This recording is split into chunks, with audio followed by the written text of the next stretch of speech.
Hello, St. Paul's. This is the ministry update for Friday, October 29th.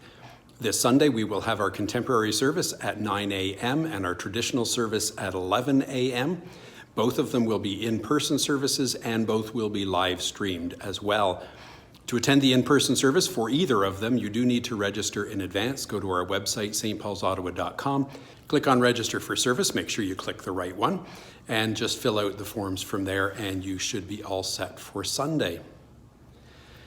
I've mentioned a few times that we are keeping a close eye on the changes to regulations that the provincial government and Ottawa Public Health are making. And so it does now mean there are some changes, some positive changes for churches and for us going forward.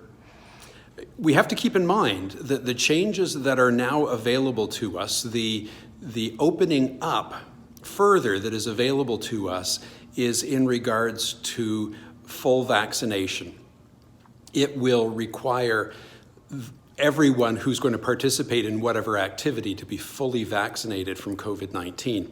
So I'll say right at the beginning, the session has repeatedly said that we will not put restrictions on attendance at worship. We're not going to turn anyone away from worship.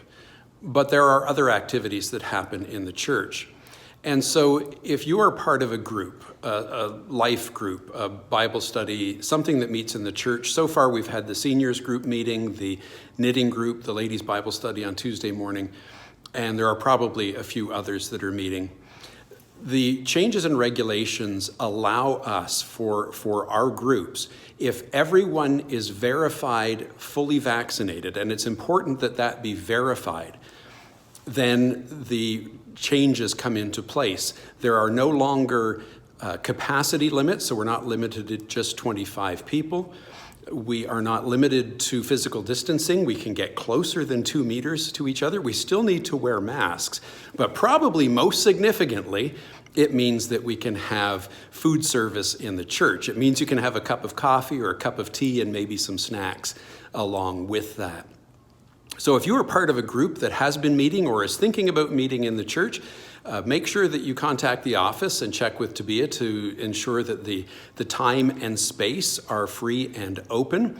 And the leadership of each group is responsible for verifying. And that really means not just asking, are you, but checking the vaccination certificates and such to ensure that everybody in the group is fully vaccinated. Even if there's just one person who is not, you can't go into the new realm of openness. It has to be 100% fully vaccinated, then no capacity limit, no restrictions in terms of physical distancing, and you can have food and drink. You do need to wear your mask. You can take your mask off temporarily as you eat and drink, but you need to put it back on afterwards. Now, given that that is part of our reality, a session has decided that we will move back towards having coffee time on Sunday morning. In regards to the regulations, we will continue to welcome anyone to worship on Sunday morning, but for the coffee time, it will be for those who are fully vaccinated and for children who are under 12. We have to do it that way. If we don't maintain those regulations, then we can't have a coffee time. We just can't do it. The only way we can have a coffee time is making it only for those who are fully vaccinated. So we don't have a date yet. That will be to be announced. We have to ensure that we have staffing for the kitchen for that. And so if you are interested, if you would like to help out with helping to serve coffee and such on a Sunday morning, you can contact the church. You can contact my wife, Grace. She's scheduling everything, and let her know that you are willing and interested in helping out in the kitchen for our coffee time.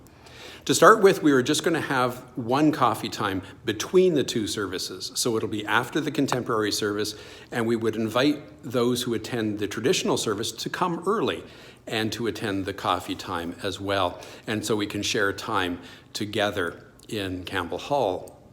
We will need to follow all of the regulations as they are set out. That means we will need to physically check certificates or the QR codes before everyone comes into Campbell Hall, and just to ensure that everybody there is fully vaccinated. And then we don't have the capacity limits. We can have more than 25 people. We don't have to maintain physical distance. We do need to keep our masks on, but we can take them off temporarily to eat and drink. When we do take our masks off, we should try to keep some distance between others around us, particularly those who have their masks off as well. So, good news. More opening is coming up. It is because of you who have been fully vaccinated, who have been following all the regulations to ensure that everyone is kept safe. I thank you for that. I thank the Lord that we are able to take another step towards being more open. More word will be coming when we know for sure the date that we will be having our first coffee time. That's all I have for you today. The Lord bless you and keep you.